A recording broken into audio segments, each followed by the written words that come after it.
네, 시장이 다시 또 약세로 전환하고 있군요. 코스피, 코스닥 모두 다 조금 흐름이 미끄러지고 있는 듯한데요. 시장을 다시 한번 정리해보고 중심을 잡아드리는 시간입니다. 마켓 리더의 특급 전략이고요. 삼성증권의 투자전략센터 오연석 센터장과 함께 이야기 나눠보겠습니다. 안녕하십니까? 네, 안녕하세요. 자, 외국인 투자자들이 최근 9거래일 동안 코스피 이 유가증권 시장에서 2조 원 좀 안 되게 네네. 주식을 순매도했군요. 예. 코스피의 하락에 결정적인 역할이다. 뭐 외국인이 파니까 주가 떨어진다. 이거는 이제 우리가 상식적으로 보는 거고 네네. 왜 파는지가 사실은 좀 궁금하거든요. 네. 그 이유에 대해서 좀 알 수 있을까요?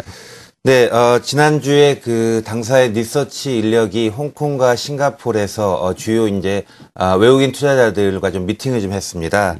미팅 결과를 말하면은 아직까지 우리 시장에 대한 관심은 좀 높지 않은 이러한 상황으로 볼 수 있겠고요. 전반적으로 외국인들이 우리 시장에 대한 포지션이 언더웨이트된 이러한 상황으로 현재 진행이 되고 있습니다. 아시아 시장에 투자하는 외국인들의 관심은 크게 이제 두 가지로 나누어 볼 수 있는데 상대적으로 좀 빠르게 성장하고 있는 아세안 국가들을 좀 선호를 좀 하는 것 같습니다. 일례로 필리핀이나 태국, 또 말레이시아, 인도네시아 이러한 시장에 대한 관심이 좀 높았다라고 볼 수 있겠고요. 동북아 국가들 중에서는 상대적으로 그 엔화 약세 때문에 모멘텀이 빠르게 좋아지고 있는 일본 시장에 대해서 관심이 매우 높았다. 이제 이러한 쪽으로 구분이 좀 되는 것 같습니다. 네. 이 아시아 이머징 쪽으로는 아직은 큰 매력도를 느끼지 못하고 오히려 선진국 쪽의 지표가 좋으니까 일부 그쪽으로 자금이 이동하고 있다. 자, 이렇게 한국 시장을 조금 안 좋게 보는 것은 역시 국지적인 리스크 때문일까요? 어떤 이유들이 있습니까? 네, 크게 볼 때 한 세 가지 정도 이유가 있는 것 같습니다. 우선적으로 본다면은 실적에 대한 관심이, 실적에 대한 자신감이 좀 아직까지 떨어지고 있다라는 부분이고요. 또 두 번째 측면에서는 신정부의 정책이 아직까지 발표가 되지 못했기 때문에 이러한 부분에 대한 실망도 어느 정도 있는 것 같습니다. 또 마지막 세 번째 이유는 뱅가드 관련된 매물이나 엔화 약세와 같은 외부적인 요인이 우리 시장에 좀 투자 매력을 좀 떨어뜨리고 있기 때문에 뭐 실적이나 정부 정책 아니면 뱅가드 매물 뭐 이러한 부분이 같이 맞물리면서 국내 시장에 대한 관심이 좀 저조했다라고 좀 보시면 될 것 같습니다. 네. 자, 외국인 투자자들이 바이 코리아, 그러니까 안녕하는 코리아는 분명히 아닌 것 같고요. 네네. 다시 이제 본격적으로 관심을 두는 시점을 언제쯤으로 보느냐인데, 얼마 전에는 템플턴 쪽에서는 한 6, 7월, 이렇게 또 얘기를 하더군요. 예. 센터님은 어떻게 좀 보십니까? 예, 제가 생각하는 시각으로는 결론부터 말씀드리면 빠르면 한 4월 정도, 또 늦으면 한 5월 정도에 외국인들이 우리 시장에서 매수로 좀 선회할 가능성이 있다라고 이제 보고 있습니다. 국내에 이제 여러 가지 그 요인들이 있는데 가장 핵심으로 봐야 될 부분은 결국 정부의 정책이 언제 이제 나올 수 있겠느냐 이러한 부분이 가장 중요하다라고 이제 보고 있고요.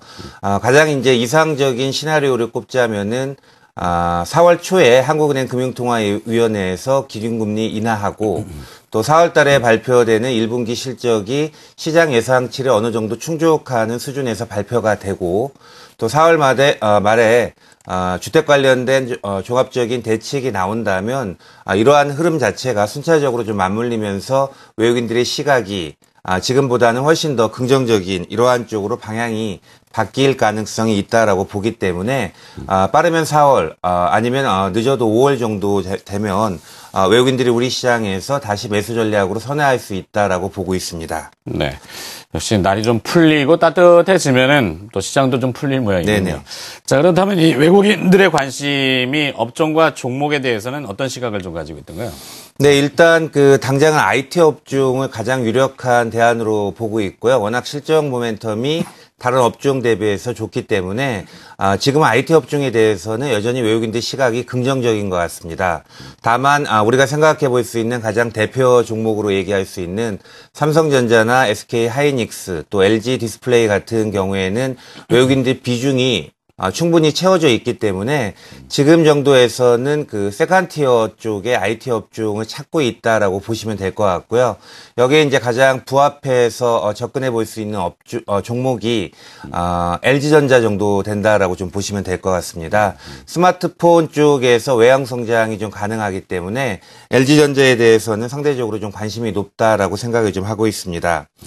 자동차 업종에 대해서는 시각이 좀 많이 엇갈리는데 좀 부정적으로 보는 쪽은 엔화 약세 때문에 올해 실적이 예상치를 밑도울 가능성이 있다. 이제 이러한 부분에 대해서 우려감을 피력하는 일부 외국인들이 있었다라고 보면 되고요. 반대로 이제 지금 주가가 엔화 약세나 실적 둔화에 대한 리스크를 충분히 반영했기 때문에 지금 정도에서는 자동차 업종에 대해서 좋게 볼 수 있다. 뭐 이러한 쪽으로 보는 시각도 있기 때문에 자동차 업종에 대해서는 시각이 좀 많이 양분이 된다라고 좀 보고 있습니다. 반대로 이제 내수주 쪽에 대해서는 전반적으로 긍정적인 쪽으로 시각이 좀 많이 바뀌고 있는 상황인데요. 우선적으로 이제 정부의 내수 경기 활성화나 중소기업 육성 대책에 대해서 긍정적인 시각 가지고 있는 상황이고요.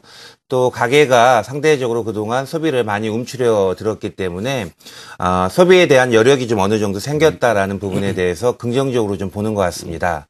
또 여기에 작년 하반기에 소비 경기가 많이 위축이 됐기 때문에 기저효과로 인해서 하반기에는 가계의 소비 성장세가 올라올 수 있다. 뭐 이러한 측면에서 오히려 내수주에 대해서 긍정적인 시각을 좀 가지고 있고 특히 이제 밸류에이션 측면에서 매력이 있는 백화점이나 패션주에 대해서는 중장기적으로 매수 시각이 좀 더 많이 확산이 됐다라고 이제 볼 수 있고요.